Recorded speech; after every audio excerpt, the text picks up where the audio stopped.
हमारी संस्कृति, हमारे संस्कार सदा रहें हमारे साथ। सब्सक्राइब करें तिलक। कृष्ण नाम सुनते ही मन उनकी सुंदर मुस्कान पर मोह जाता है, आंखों में अलग सी चमक आ जाती है और तब श्री कृष्ण की बांसुरी की धुन पर नाचने का मन करने लगता है। श्री कृष्ण के अनेकों नाम हैं, जैसे गोविंदा, कान्हा, जगन्नाथ, केशव, हरि, कमल नयन, ऋषिकेश इत्यादि। पर जो सबसे प्रिय और उनके बाल लीला से जुड़ा नाम है वो है माखन चोर। श्री कृष्ण का जीवन काल चुनौतियों से भरा था, लेकिन उन्होंने अपनी मोहक मुस्कान के साथ उसका सामना किया। उन्हें ना सिर्फ खुद को दुश्मनों से बचाना था, बल्कि दूसरों को भी बचाना और सुरक्षित रखना था। उन्होंने धर्म स्थापना के लिए कुरुक्षेत्र में पांडवों का साथ दिया और हमेशा तत्पर रहे। श्री कृष्ण ने भगवत गीता में योग को जीवन का महत्वपूर्ण हिस्सा बताते हुए इसके महत्व के बारे में समझाया है। महाभारत युद्ध के दौरान श्री कृष्ण अर्जुन को कर्म योग पर उपदेश देते हुए कहते हैं, योगः कर्मसु कौशलम, अर्थात योग हमारे कर्मों में कुशलता लाता है। श्री कृष्ण ने योग को जीवन का अभिन्न हिस्सा बताया है, जिससे मनुष्य शारीरिक और मानसिक संतुलन बना सकता है और मन की स्थिरता, आत्म शांति और जीवन की चुनौतियों का सामना करने की शक्ति मिलती है। योग से हम अपने भीतर की शक्ति को पहचान सकते हैं और जीवन के हर क्षेत्र में संतुलन और सफलता पा सकते हैं। तो चलिए इस कृष्ण जन्माष्टमी हम भगवान कृष्ण से जुड़े आसन और मुद्राओं का अभ्यास करते हैं।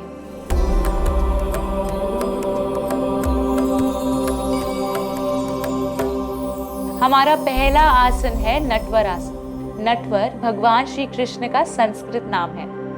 ये आसन उस बांसुरी के प्रति उनके प्रेम को दर्शाता है जिसे वो पूरी लगन से बजाते हैं।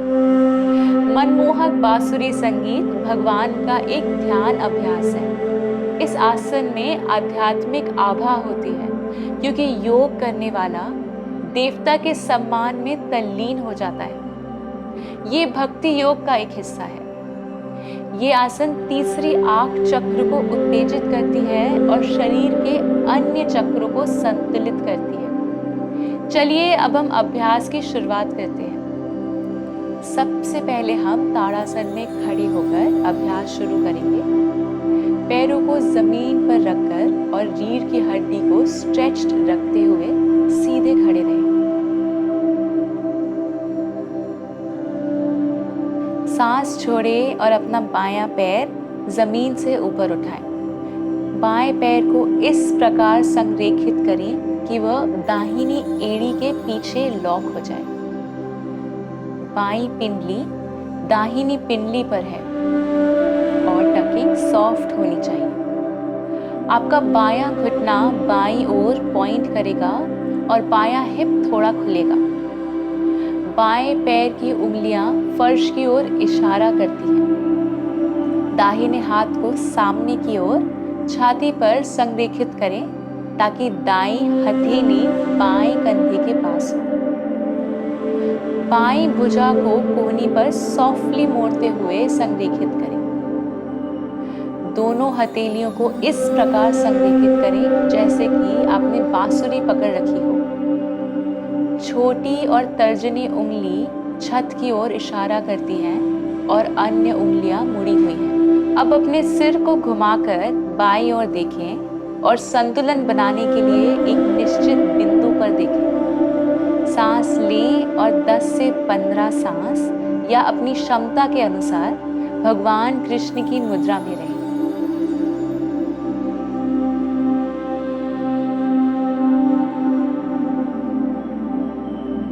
सांस लें और बाएं पैर और हाथों को छोड़ें और ताड़ासन में वापस आ जाएं। अब सांस छोड़ते हुए रिलैक्स करें। ये आसन हमारे अंदर भक्ति भाव और मन को शांति प्रदान करता है। अब हम बात करेंगे एक ऐसी हस्त मुद्रा की जो हमारे शरीर को शक्ति और भक्ति दोनों ही प्रदान करेगी, और वो है गरुड़ मुद्रा।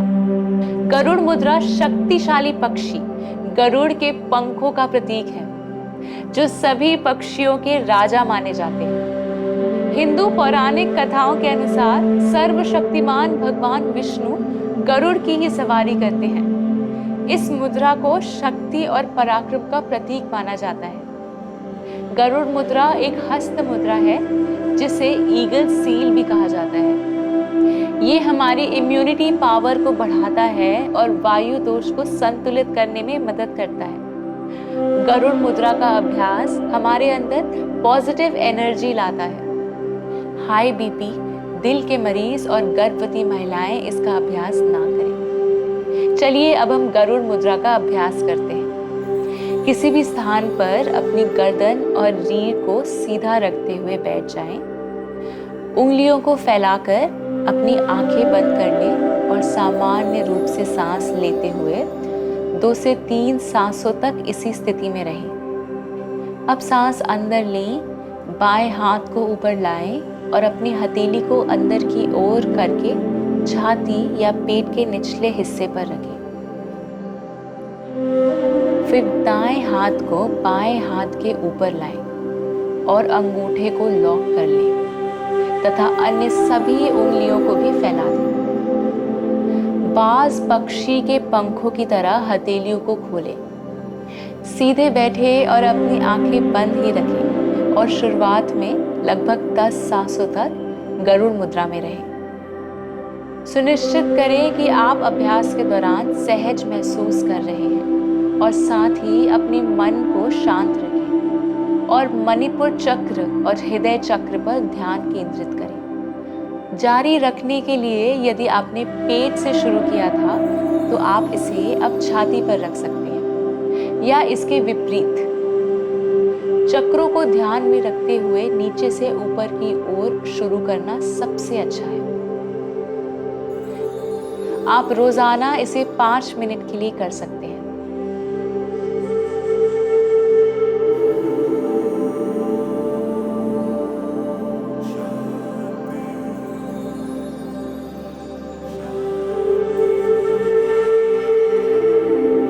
कृष्ण जन्माष्टमी आप अभी बताए गए योगासन का अभ्यास करें और अपने भक्ति स्तर को और ऊपर बढ़ाएं और स्थिर मन से भगवान की भक्ति में लीन हो जाएं। मैं आशा करती हूँ कि आप हमारे इस वीडियो को लाइक और अपने फैमिली और फ्रेंड्स के साथ शेयर करेंगे और हमारे इस चैनल को सब्सक्राइब करना ना भूलें। मैं और मेरा सात्विक जीवन का परिवार फिर से योग और स्वास्थ्य से जुड़ी कुछ नई जानकारियों के साथ आपसे जल्द ही मिलेंगे। स्वस्थ रहें, प्रसन्न रहें। आत्मा और परमात्मा के मिलन की इस सात्विक जीवन यात्रा में हमारे संग चलें।